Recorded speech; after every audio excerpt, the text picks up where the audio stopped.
Hey everyone, it's Pranay. Super excited to chat.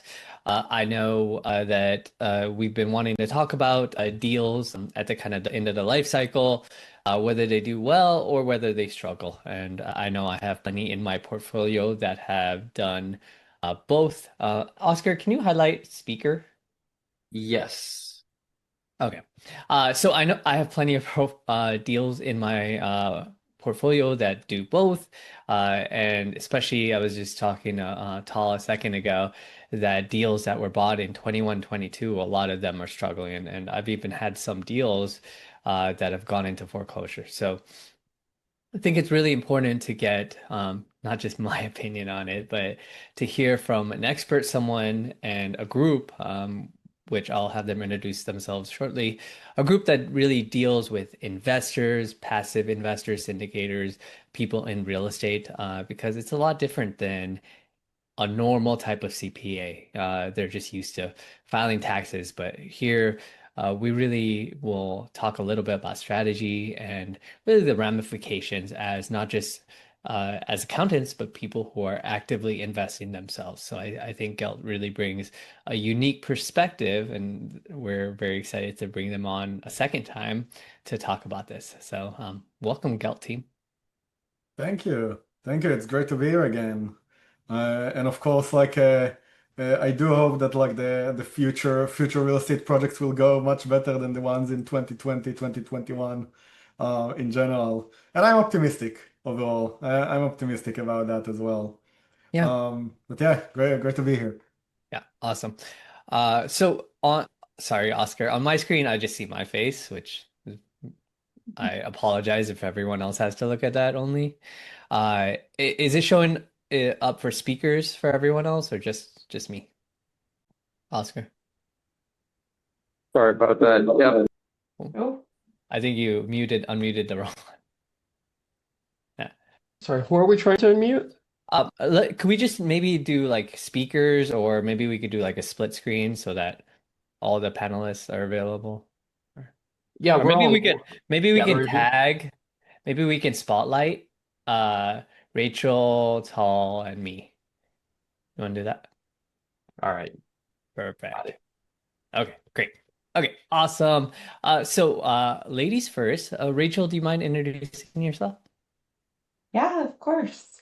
Hey everyone, I'm Rachel. I'm a CPA and product manager at Gelt, and I've spent my career helping individuals and businesses achieve their goals through tax strategies. And at Gelt, I am lucky enough to work at the intersection of kind of the tax expertise and technology. So, really focused on helping make complex tax strategies and topics clear and actionable so that taxes can be a tool for planning and achieving your financial goals and not so much just one big scary thing that you have to do at the end of the year.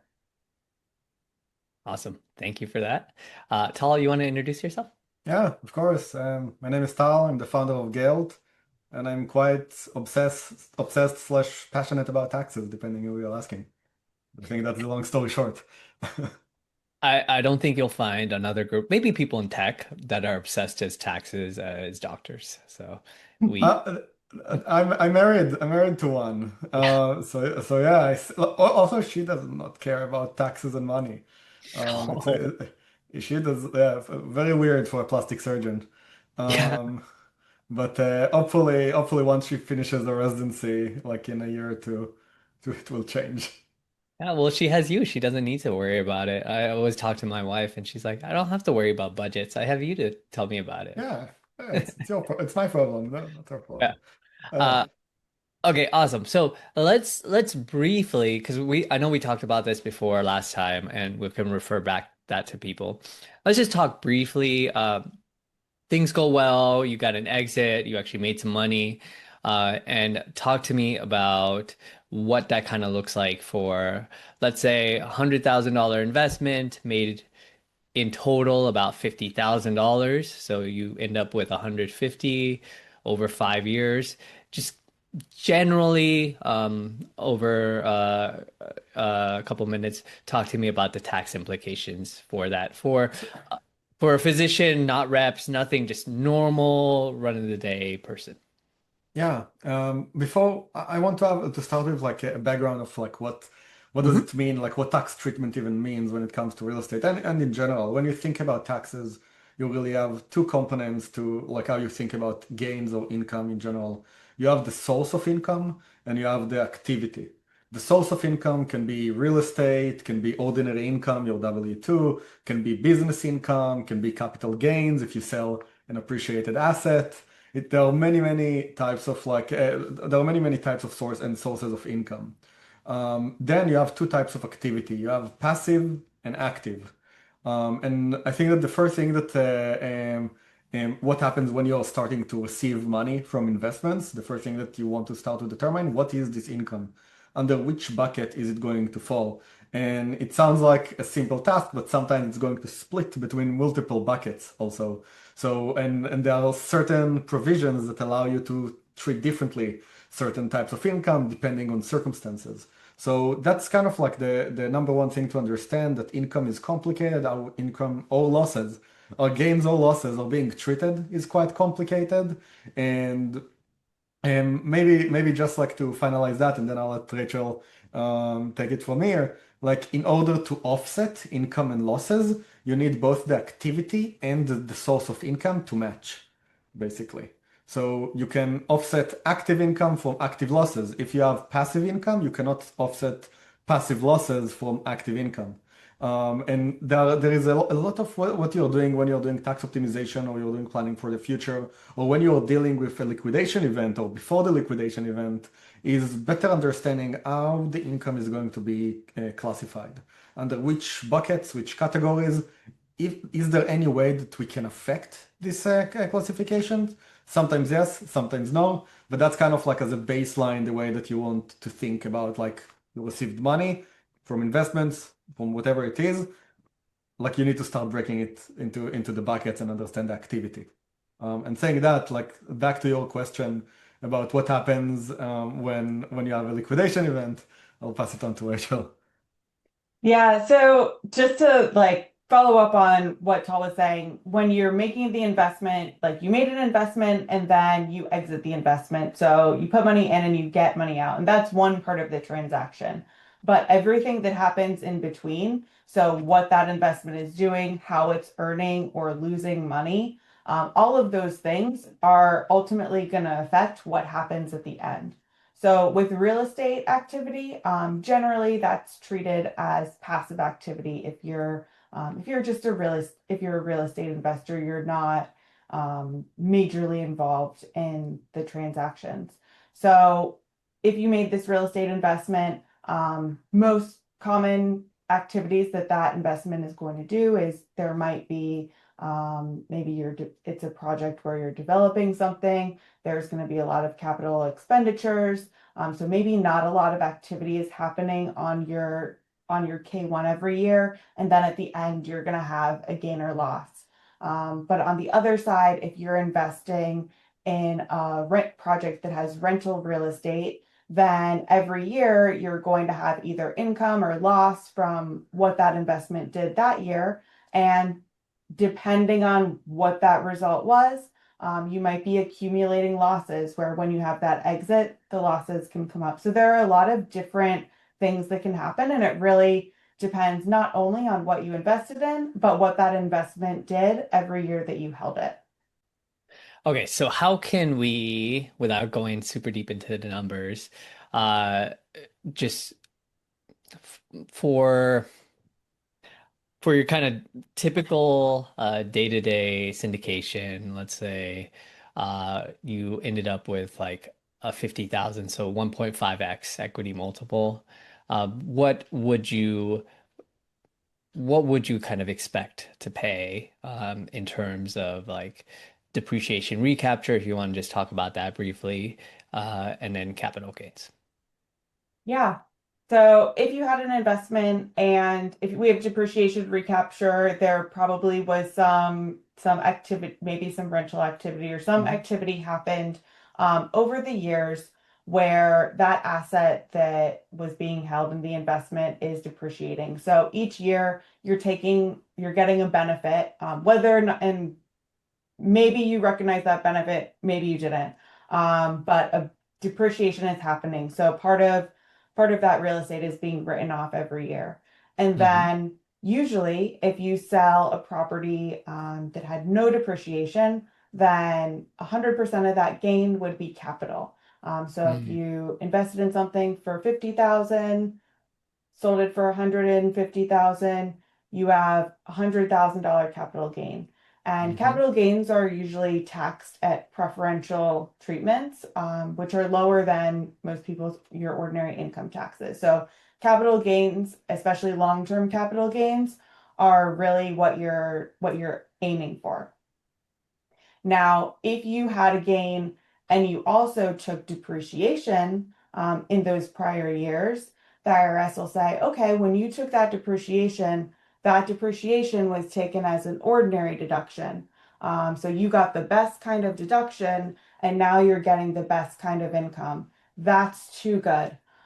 So when you have a gain, the IRS will say, okay, to the extent that you benefited from that depreciation, I'm going to make you pay ordinary income on that piece of your gain, and then the rest you can take as capital. So essentially, you're paying back some of the benefit that you received from that depreciation in prior years. And it only happens if you sell for a gain. So if you sell for a loss, then all of your loss would be capital loss. So you don't end up getting ordinary because you already got the ordinary loss in those prior years. Does that make sense? Yeah, yeah, and this is strictly for people that used the depreciation because there's a lot of people maybe it threw off some type of distributions, couple percent, but you Yeah, and if usually. you didn't get a benefit, you Hmm. generally won't have to. So if you had that depreciation was maybe carrying forward, or for some reason you didn't benefit from the deduction, then you wouldn't end up also paying. It would cancel each other out in that year of sale. You're only going to have that ordinary income depreciation recapture if you truly did get a benefit from it in those previous years.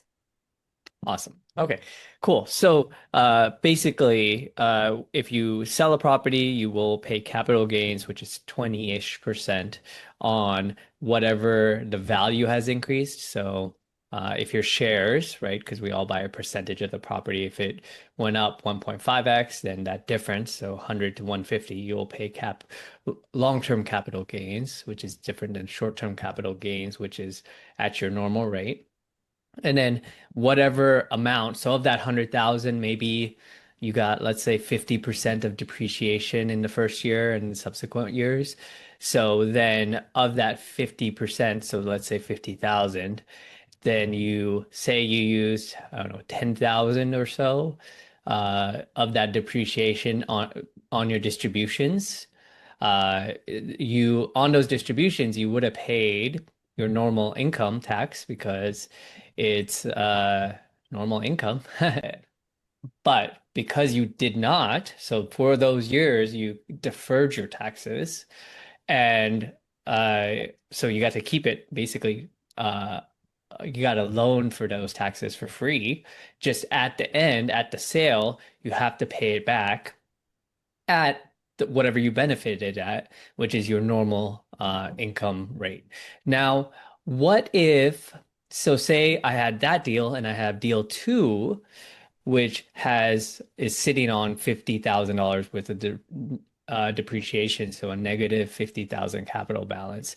Am I able to offset some of that capital, that depreciation recapture and defer it even further? So if your investment number one has a gain, you exit.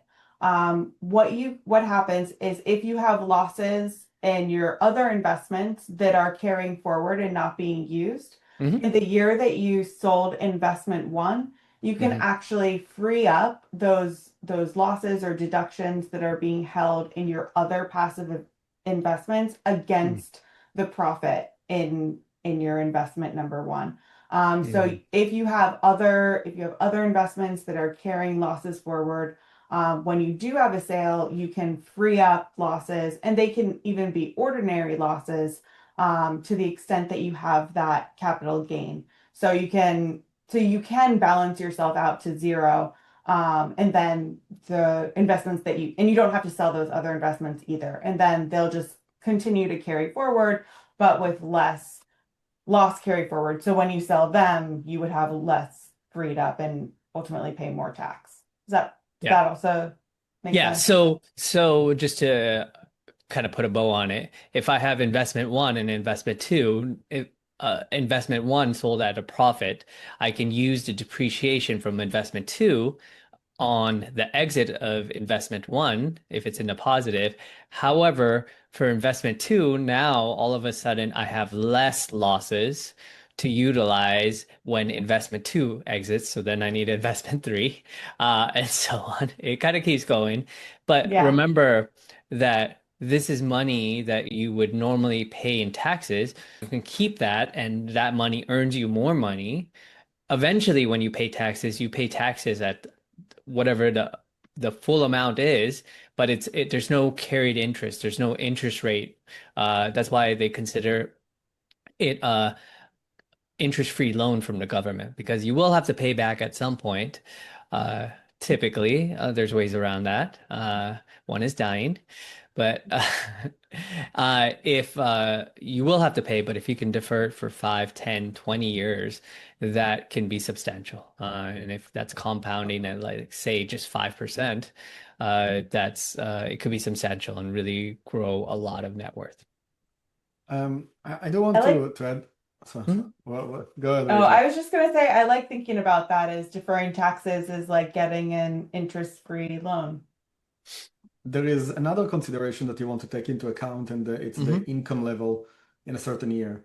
Hmm. Taxes are Hmm. being determined by your income level. So if you Great have idea. like a really, let's say that you're changing between jobs or you're taking a year off, you and your spouse are taking just a year off, and your income is lower, that's not the best time to utilize probably the losses because even the taxes that you'll pay on the gains might be, depending on how much money you're making, it might be lower. And you might want to pay taxes there and then wait until, if you can, until you get back to work, your income goes up, and then Yeah, take the advantage.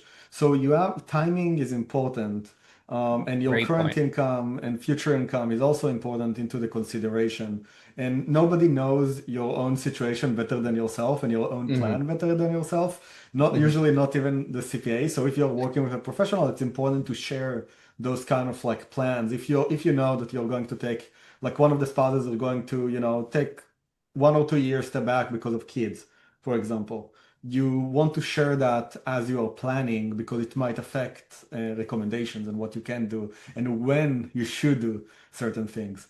So it's definitely something to take into account, timing. That is such a great point. And a lot of times we just think about, okay, what's your tax rate? What is, how much losses do I have? But the timing is is so important because even though you might be taxed at maybe you don't have many losses or et cetera, because of everything else in your life, taking time off, doing a sabbatical, maybe your actual overall tax bracket is on the lower side than before, and your opportunity cost is higher, meaning that it would be better for you to actually save those losses for later when you're in a higher tax bracket. Yeah. Yeah, awesome. Great point, Tal. Okay, so now, one thing that no one really wants to talk about, and people shy away from, but because of kind of where we are in the economy, a lot of people were saying that it was survive till 25, where uh, magically everything would be better in 2025. But we've seen that that's not true, and some of this pain that we're having in this real estate cycle may last longer, 2027, 2028, before we see some benefit. It's hard to say. There's so much volatility right now. It's really hard to say more than 6 months from now. The betting markets for interest rates were up to like 7 cuts this coming year, and now they're down to two, and it just keeps going up and down. So we want to talk about deals that are not doing well, or maybe even have gone into foreclosure, and how that affects real estate investors. So let's take our previous $100,000 investment. And just for the sake of argument, let's say it never sent any depreciations. It gave about 50%, sorry, no distributions, had about 50% depreciation. And now it's, let's say, year three, and the property went into foreclosure December 31st, finalized of 2025. Now, what are some things that an investor in that deal needs to think about, and what is kind of some small benefits that they have, and then they should look into for their taxes now? Yeah. So, what's bad for life is generally good for taxes. So if your investment's not doing well, filing your taxes is probably the only time you're going to be happy about that. But in the example, if you have a foreclosure or something happens to the property, that's generally treated as if it was a sale. Hmm. Um, but with a foreclosure, if that property does have liabilities, if you have a mortgage or a line of credit out on that property, that's also going to be considered when you're accounting for that foreclosure. So even though they took the property might have been taken away, your Hmm. loss is going to be limited by the debt that was forgiven as part of that foreclosure. So if you're in a situation where the property's underwater, and there's a foreclosure, you may end up with debt forgiveness, which could be end up being a taxable event, where that income is picked up as cancellation of debt income. So it's important to know before any of these transactions happen, just exactly where things stand in terms of the financial situation and the balance sheet, to understand what that impact is going to be on your tax return. So can you dig in a little bit more? Because I'm sure that's surprising to people. So say there's a $50 million mortgage, and then you bought it for, let's say, 60 million, so it's 10 million in equity, and the bank takes it back. Property is worth, I don't know, let's say 45. Feel free to tweak the numbers to make the math easier, but how and what determines like the forgiveness and the impact on the passive investor? Okay, so we had a $60,000 property, 60 million. 60 Yeah. million dollar property, 45 in 45 current value, 50 debt. 50 in debt. Hmm. Okay, so the property is foreclosed. Hmm. Originally, if you had just $100,000 and then we Hmm. go to 40, it was 45, the Yeah, current value. yeah, current value. So say you lost like, I don't know, 20%. So Okay. your value So is like 80. if Yeah. current value was 45, Yeah. then if there was no debt, then your loss would have been 55, Hmm. right? But you had that $5 million of debt forgiveness because your property was worth 45 and your debt was 50.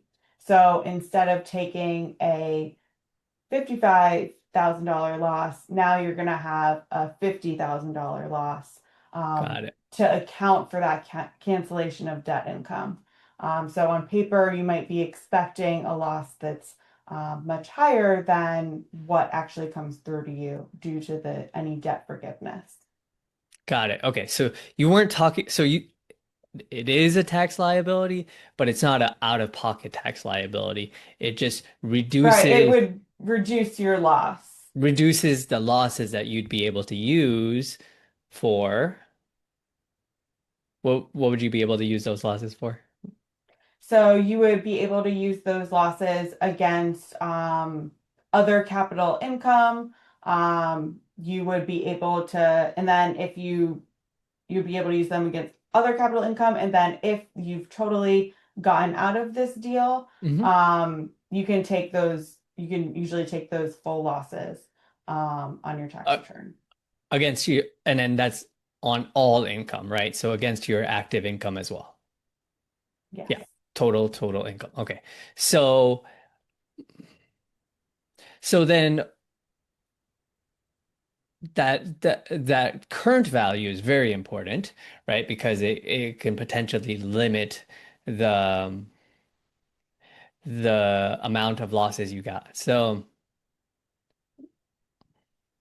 how do you determine how much is forgiven? Because like the bank just takes it back. Like I don't know, I don't know if they sell it, they hold on to it. How do you know what that delta is between how much you get forgiven and what your kind of capital balance is, meaning what your investment is? Because I want $100,000 worth of losses. I don't want, Yeah. I don't want 50. So Yeah. So in the case of a foreclosure, Hmm. there are going to be multiple tax forms related to that event. So Mm-hmm. at the time of foreclosure, Mm-hmm. the bank's going to determine what the fair market value of that property is, and Got it. then the difference between what you owe them and the fair market value of that property. If the property is worth less than what you owe, then generally they'll forgive the difference. So if on your balance sheet you owe $100 million to the bank and Mm-hmm. they say this property is only worth $60 million, then they're canceling that $40 million difference. Okay, and then potentially my value, if I had $100,000 investment, just very smooth numbers, might have gone down by 40%. So now maybe it's worth 60,000 worth of losses instead of 100,000. It's kind of big picture. Is that Yeah, not right? In that specific scenario. Okay. So very important to know what the fair market value is. So if you're in a foreclosure, to try to figure out what the bank considers that at. And that's pretty sounds like it's pretty like routine for banks to do that. Yeah. yeah. Yeah. Yeah, it's regulated. So you'll have 1099s and 1098s, and Yeah. they will definitely report all of the all of the activity related to that. Sometimes the amount of debt forgiven will also include the interest that they were expecting, in which case you'd Mm. also get a deduction for that interest. So it would be treated as interest paid um, To reduce your eventually. losses, because that would be considered almost like a distribution. Or like it would reduce the value, kind of just like the fair market value would. Yeah. Yeah. Okay. So in an ideal scenario to kind of maximize your losses, the the fair market value would be whatever the bank whatever their basis is, meaning whatever the note on the bank on the loan is. So if it's a $30 million property, a $30 million loan, you want the fair market value to be at very least 30 million Hmm. to maximize your losses. Yeah. Yeah. That or any higher. Okay. That's good to know. Okay. What else? What else other kind of nuance do you see? Because that's really important. That fair market value is very determinative of what's going to happen. So that's something that would be very useful to figure out. And I'm going to go ask that for all of my properties that are struggling. And I think we have that. So what else do you think is kind of foundational or key that you've seen Um, in those kind of scenarios? One thing that is helpful to know, it's not always it's not a common situation that can happen.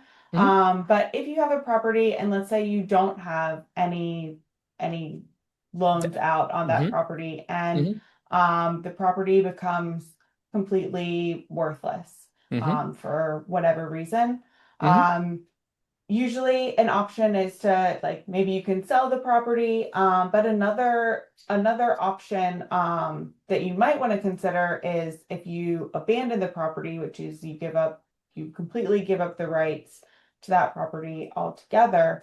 That's a way where in some cases you can turn what might have been a capital loss, which again gets limited to the $3,000. You can take against $3,000 of ordinary income per year and turn that into an ordinary loss, which could offset your W-2 activity and other types of income. So it can turn it into potentially that more valuable loss.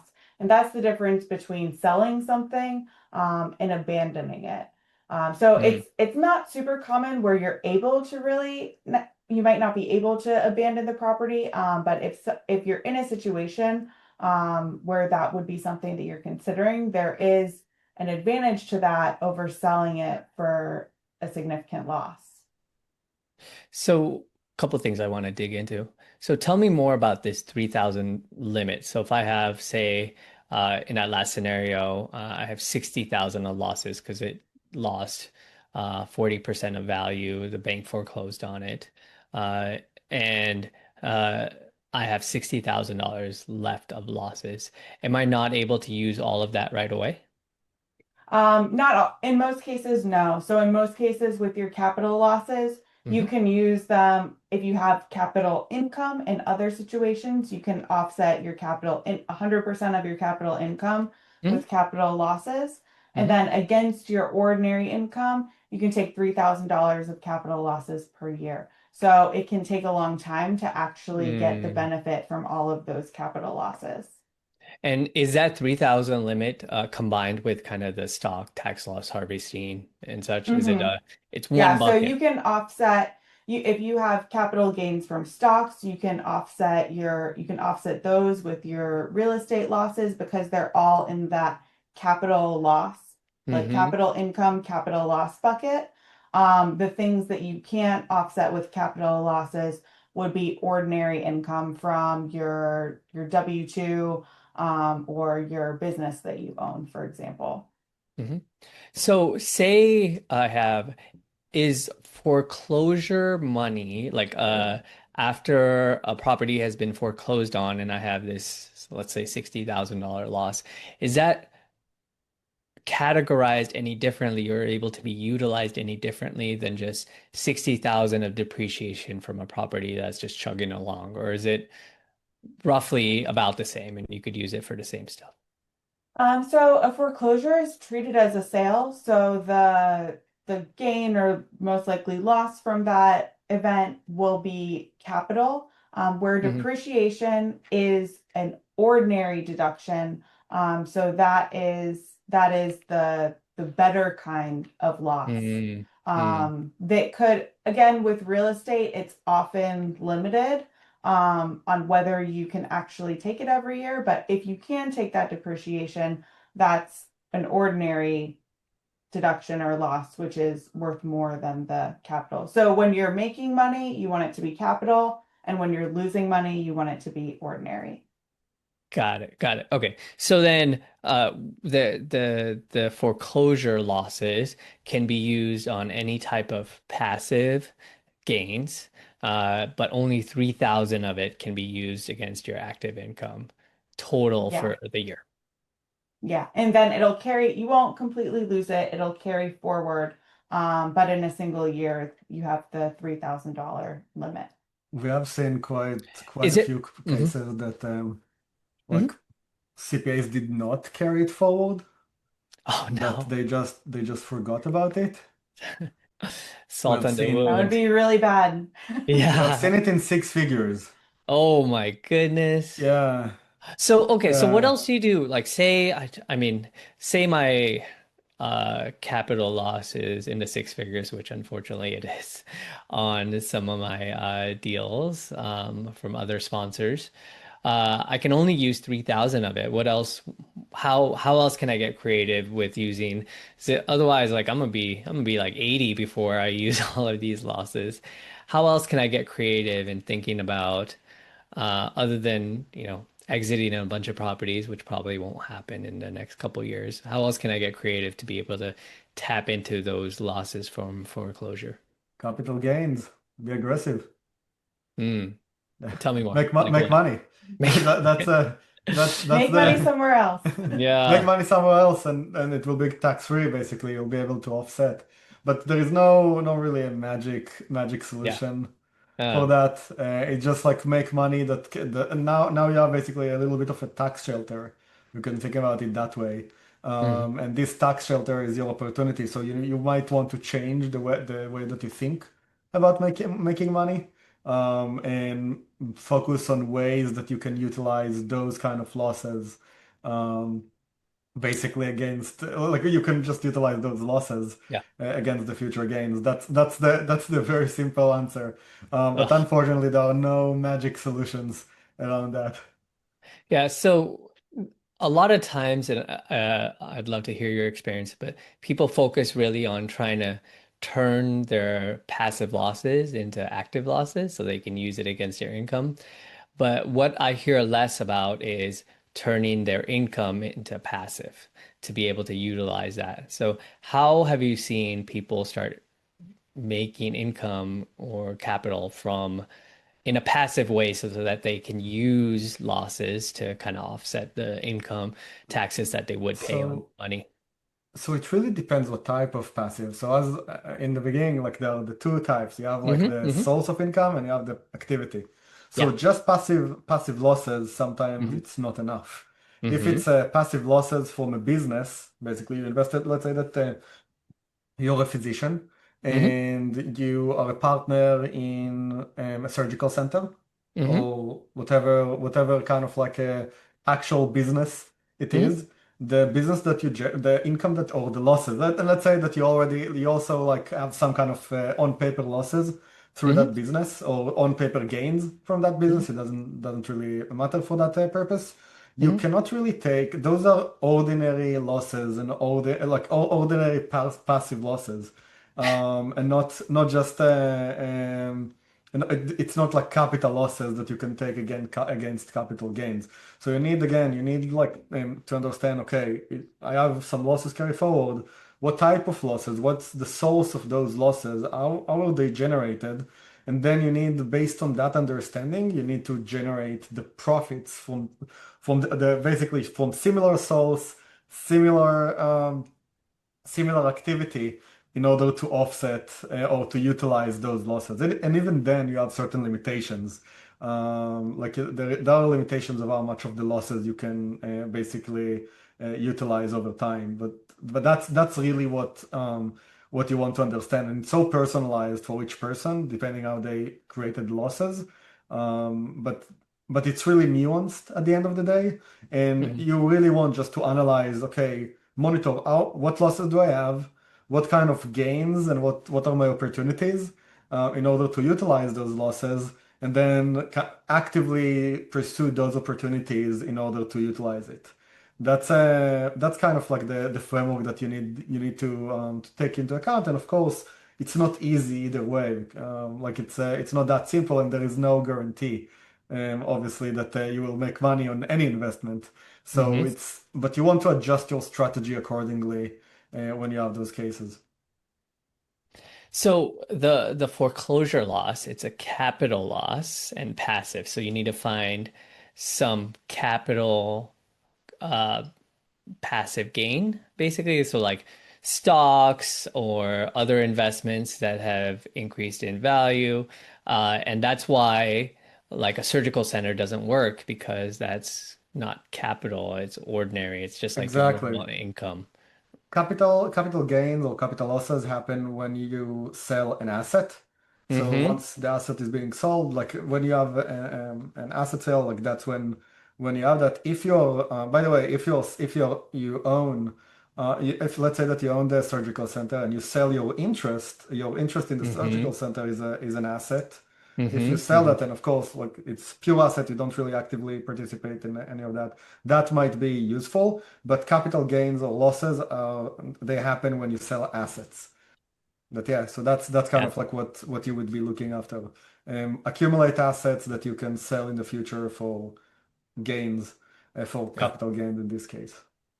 Yeah, but also if you have an asset that's making you a lot of money, don't necessarily say Yeah. sell it to Yeah, save. taxes. Yeah, well, but sometimes, like if you sometimes, depending on the assets and really depending on what it is exactly, let's say that like because people have, especially physicians, they have opportunities to invest in multiple things Multiple throughout deals, their yeah. life. So if Hmm. let's say that they invested in a surgical center, everything went well, and after 5, 10 years, they have the opportunity to sell portion of that investment, Hmm. and then they have another opportunity to buy portion of like another surgical center. You might want to, sell some of one in order to reinvest in the other because you want also to diversify a little bit. You don't want to put all your eggs in one basket, like so Yeah. you want to create that kind of diversification. So opportunities happen all the time. Like it really depends on the circumstances of what you have, but you really need to have like a clear goal when you're doing that. Like you need to have number one, clear understanding about your situation and Hmm. your options, and number two, you need to have access to the opportunities, like to Yeah. invest in things like that. And then it's about timing, like making sure that then it's about like making sure the timing is right. So it is complicated. It's not easy. So, Yeah. so I just thought of a idea. Say I own some shares on a surgical center. Could you do like tax loss harvesting? Can I sell it to use my depreciation or foreclosure losses and then just buy the shares all at market value and then just buy the same shares again? So you If sell it you for a gain and then repurchase it? Sell it for a gain, uh, and then utilize my losses to offset the taxes that I would pay. And then, so say I sell it for five and I have $3 worth of losses, so net two, and then I buy it for five again. Like so that instead, so I'm kind of letting those, like utilizing those Well, taxes. Yeah. So I'm Yeah, being I'm able not to. sure. I'm not sure if wash sale so rules are wash sale. applicable for public No, for it's all. private I was stocks. gonna say that Yeah. Yeah. Yeah. you were actually mentioning this morning. Usually, you would have to worry about a wash sale if you're Hmm. selling and then repurchasing, but you're selling them for a profit. What's offsetting that profit is the capital losses that you have from, say, prior years. Mm, So you actually wouldn't trigger a wash sale that way mm, because you do have a gain on that mm, sale. yeah. However, I do want to like raise another concern around that, but and that's a great question. We will look into that. Intuitively, it doesn't sound right. So it Yeah, might be yeah, yeah. I know. it might be an artificial deal Yeah, that yeah, the yeah. IRS might not even like accept. So this in these Hmm. circumstances, like we would probably look into that and do a bit more research. But Attorney, yeah. intuitively, like it might be an artificial deal, and the substance Mm, over form might yeah. be a little bit different because practically you Yeah. didn't really sell the stocks. Yeah. Practically the money didn't really move hands to Yeah, or yeah, like yeah. in that way. So generally speaking, might be like on paper okay, but practically because there Yeah. is a little bit of It did move. shadiness, It let's went call from it my that left way. hand to my right hand. Yeah, from you to your in-laws to your parents and back to you. Yeah. But like again, I would need to look a bit more into that. Yeah. Intuitively, it seems that the IRS would not allow Yeah. something as obvious as that. Yeah. Yeah. It's a good Okay, so idea. I yeah. appreciate the idea. I appreciate the kind of like the approach. Yeah. So someone asked a question. They are a limited partner in a deal that is going to go into foreclosure, uh, and there's going to be a loss. We don't know, obviously, fair market value, but there's going to be, at the end of the day, they're going to have a loss. And their question is, if they sold some Apple stock, assuming the numbers are the same, the gain is the same as the loss, would those cancel out each other? Yeah, absolutely. That was easy. Typically when you're thinking about Hopefully NVIDIA, by the way, if the person has some like NVIDIA. Yeah. so that's essentially your loss harvesting. So you Yeah. have a gain somewhere and you're offsetting it with a loss. Um, Depending on the timing, I usually would recommend, waiting till later in the year to do that loss harvesting. So just so that you know exactly where things are going to pan out and how many maybe you'll end up with a gain that you didn't have control over in some other place that would automatically offset that loss. So unless it is a really good time to sell, selling for the sole purpose of offsetting the loss so early in the year, might end up, running into different challenges as the year progresses. Awesome. And then if I'm looking at a K1, how do I know like how much depreciation? Like how do I know what my value is in the property? They ask like if depreciation was done, but depreciation is done on every single property. But how do I know how much depreciation? I assume they're asking like if a cost segregation was done. You probably can't see how much depreciation was taken Hmm. on the K1 itself. Hmm. But typically, so the depreciation is going to show up as it would be an ordinary deduction. Hmm. So if your K1 has ordinary income or rental real estate income or loss, usually if there was something like a cost seg, that income would either be way lower than it typically is, or potentially even at a loss. Hmm. One place where you can kind of see where you stand in that investment, and it's not exact, but it should give you a pretty good idea, would be it's in the like lower left-hand side. And it has your beginning of year basis. It'll say like current year ordinary income. It has like I don't remember exactly what the section's called, but there's a little The like capital account? is it called your capital account? I think it's Like in like the your account. Well, basically, it when you has your say, like beginning of the year investment, the ordinary income, the adjustments, and then your end of year balance. yeah, the Um, capital account. that can give you a rough idea into like where you stand with that investment. It won't tell you, if some of your losses are being carried forward, all of that's happening on your individual tax return. So you can't see those numbers from the K1 because the investment isn't You aware of know, it. I think that I saw also like maybe in a couple of investments that they put description in the footnotes. Sometimes they Uh, will. but it's really dependent on the accountant that is like it's so dependent on the accountant who is actually doing the taxes Yeah. of the whole thing. So I would not kind of like over rely on that. Like it's not standardized. Like depending on the accountant, it depending how like and depending on the fund manager, like how strict the fund manager, how involved they are, and how much they care about the quality of the whole thing. So it really depends on those items as well. Um, Yeah. If you're but looking for something specific, I would say the best thing to do is ask. Yeah, ask the fund managers, or and if you really want, like and in general, it is recommended. Review your K1s. You don't need just to throw it at your CPA and let them deal with it. You want to, especially the big ones, especially the ones that you actually invested, like considerable amount of money in them. Review the K1s. Look at them. Look at the capital accounts. Look at the profit and loss accounts. See like the breakdown of income because you have a description of income on the right, the top right, the whole right side of the K1s. You have all the breakdown of different income and losses that the investment was generated. Take a look at that as well. Some fund managers also provide you with financial statements with the K1s. Like you will be able to see the financial statements of the investment, but there is no kind of like a law that tell them, oh, you need to do one, two, three. You need to share with them all of this information.